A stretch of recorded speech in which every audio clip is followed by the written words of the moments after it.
नमस्कार, मैं अमित सिंह और आप देख रहे हैं न्यूज खोज में आप सभी का स्वागत है। भाजपा प्रजातंत्र के लिए घातक है।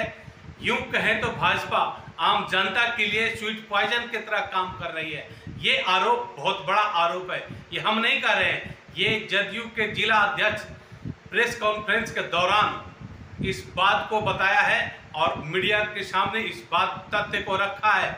उन्होंने बताया कि प्रेस कॉन्फ्रेंस के दौरान मीडिया के सामने कि जातीय आधारित जो गणना बिहार सरकार करा रही थी उसको एड़ी चोटी एक करके भाजपा के चुनिंदे नुमाइंदे लोग, यूँ कहे तो एक एनजीओ है, जो एनजीओ के कुछ लोगों ने उस पर केस कर दिया था। जातीय आधारित गणना एक के विरोध में कोर्ट गए थे।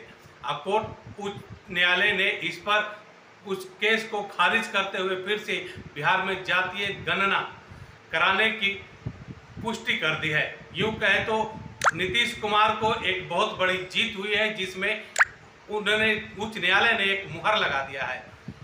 यही बातों को लेकर भाजपा पर बरसे और प्रेस कॉन्फ्रेंस के दौरान अभय कुशवाहा जिला अध्यक्ष गया के उन्होंने बताया और उन्होंने ये बातें कही कि भाजपा देश के लिए जो काम कर रही है केंद्र सरकार, उन्होंने निशाना साधते हुए ये भी कहा कि आज 2011 में जो 10 साल पर जो देश के अंदर गणना होती थी, उस गणना को भी केंद्र सरकार यानी कि नरेंद्र मोदी की सरकार ने रोक दिया।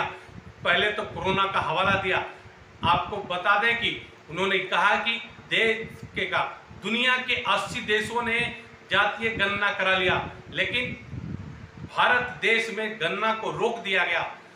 इस पर सोचना चाहिए केंद्र सरकार को, ये जातीय गणना करानी चाहिए, देश की गणना करानी चाहिए। आखिर क्यों नहीं करवा रहे हैं वो, क्या वजह हो सकता है, क्या कुछ कह रहे हैं? अभय कुशवाहा जिला अध्यक्ष गया के जनता दल के जिला अध्यक्ष हैं।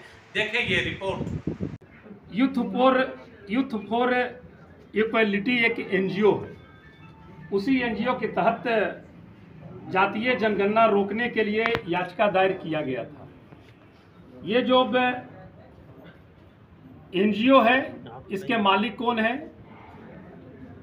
इनके साथ किनका संबंध है, वो तमाम बातें मैं आपको बताना चाहता हूं, ताकि भारतीय जनता पार्टी की जो नीति है, दोहरी नीति है, वो आम आवाम के सामने उजागर हो सके। इसमें डॉक्टर भूरेलाल हैं, प्रोफेसर माखनलाल हैं, प्रोफेसर कपिल कुमार हैं, प्रोफेसर संगीत कुमार रागी हैं, एमएस आहना कुमारी है। आप देख लीजिए, ये जितने भी लोग हैं, हम आपको साक्ष्य के साथ बताना चाहेंगे। सारा चीज यूथ फॉर इक्वलिटी पर प्रोफेसर संगीत कुमार रागी, जो आपको नजर आ रहे हैं यहाँ, अमित शाह, सारे लोग हैं, अमित शाह ये वगैरह है। ये देखिए, ये बिहार विधान सभा के नेता हैं, आदरणीय विजय चौधरी जी, उनके साथ इस एनजीओ के प्रोफेसर संगीत कुमार रागी जी। ये देखिए यहाँ पे कपिल कुमार, माननीय प्रधानमंत्री जी के साथ प्रोफेसर कपिल कुमार ये खड़े हैं। ये देखिए स्पष्ट रागी जी की तस्वीर है। ये देखिए रागी जी बिहार विधानसभा के जो पूर्व अध्यक्ष और वर्तमान विरोधी दल के नेता हैं, उनके साथ है। और यही नहीं, ये जातीय जनगणना ही नहीं, बल्कि स्वर्णों के लिए भी जो 10% का आरक्षण दी गई थी, उसके खिलाफ भी इन लोगों ने याचिका दायर किया था।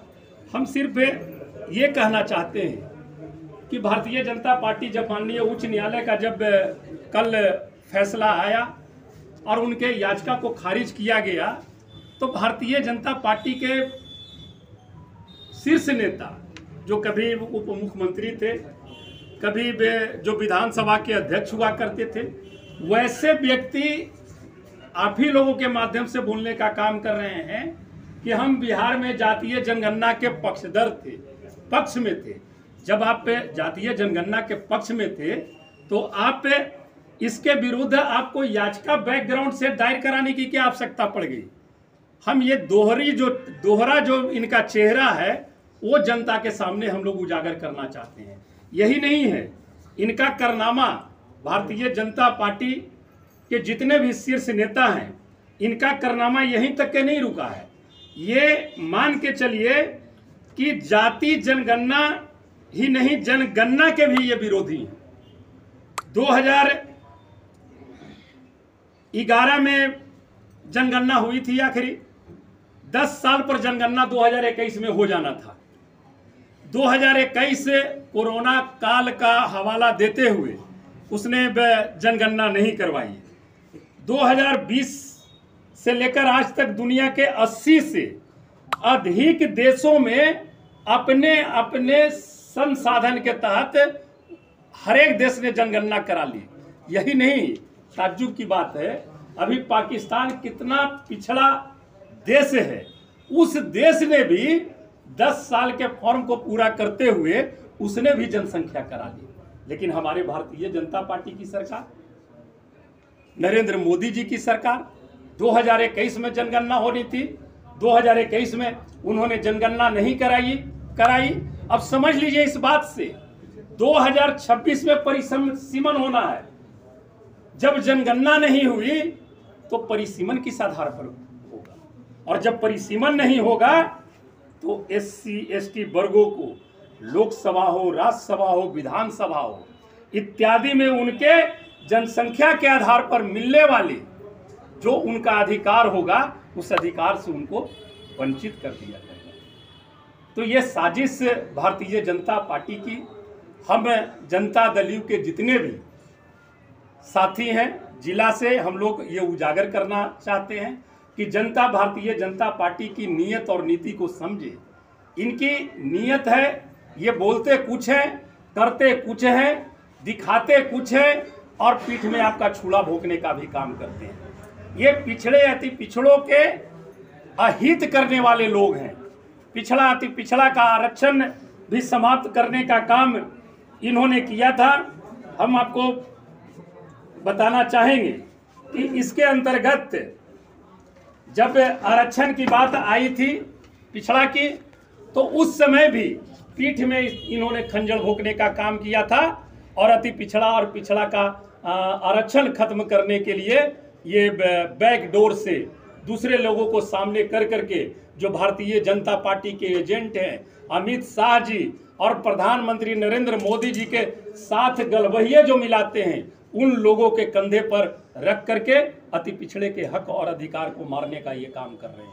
और निश्चित तौर पर हम ये कहना चाहेंगे कि माननीय हमारे नेता आदरणीय नीतीश कुमार जी इन तमाम चीज़ों का परवाह नहीं करते हुए, जब अति पिछड़ा का भी आरक्षण वो मारना चाहते थे, उस समय भी हमारे नेता ने कहा था चाहे कुछ भी हो जाए, अति पिछड़ों के हक और अधिकार को हम किसी भी कीमत पर समाप्त नहीं होने देंगे, ये नीतीश कुमार जी ने कहा था।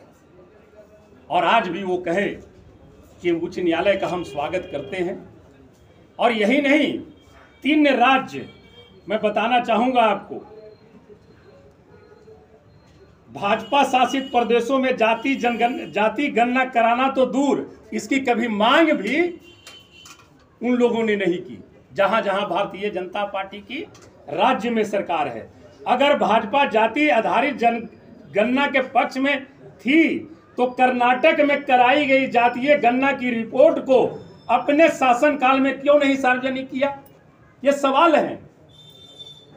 हम तो कहेंगे आप तमाम पत्रकार बंधुओं से कि हम लोग जो सवाल कर रहे हैं, इस सवाल का जवाब आप भारतीय जनता पार्टी के जो शीर्ष नेता हैं उनसे भी जरूर मांगिए।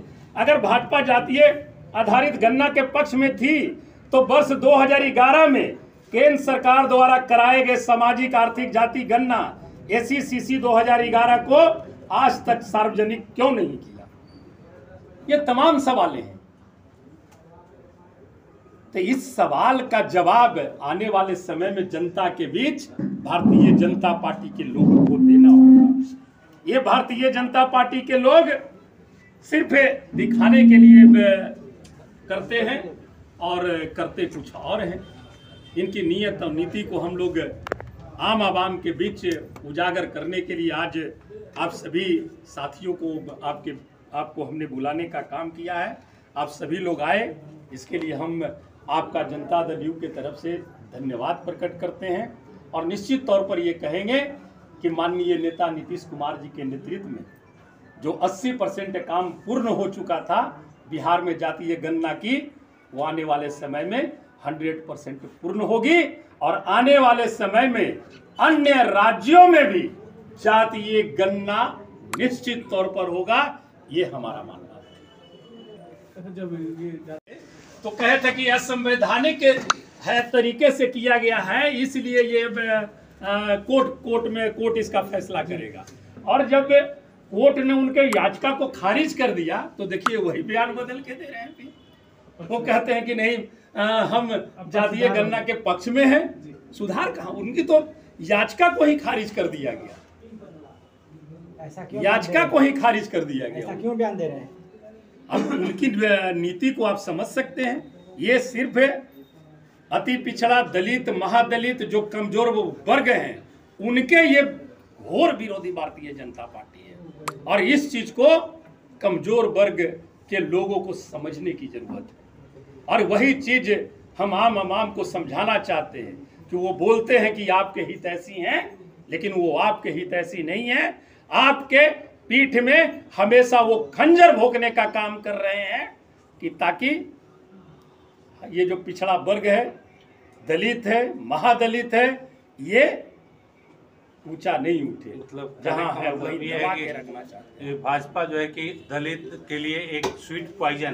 हैं। दलित के लिए ही नहीं, ये स्वीट पॉइजन भाजपा दलित के लिए ही नहीं, बल्कि मैं तो समझता हूं कि प्रजातंत्र के लिए भी है।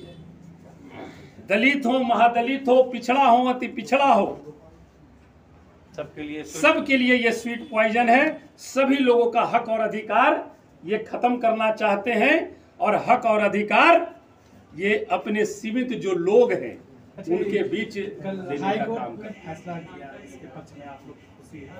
ये 2024 लोकसभा में भी फायदा हो गया।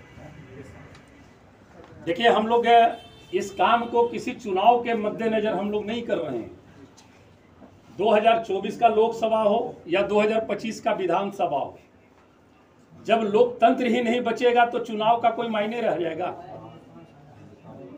माननीय नेता नीतीश कुमार जी ये किसी चुनाव के लिए, किसी वोट बैंक के लिए काम नहीं करते हैं आज तक। और हमेशा माननीय नेता हमारे कहते हैं कि मैं जो भी काम करता हूं वो वोट के लिए नहीं करता हूं, जो जरूरत है, जो आम आवाम की, प्रदेश के लोगों की जो आवश्यकताएं हैं उसको पूरा करने के लिए मैं किसी काम को करता हूं। और उसी के मद्देनजर ये भी जातीय गणना भी आती है।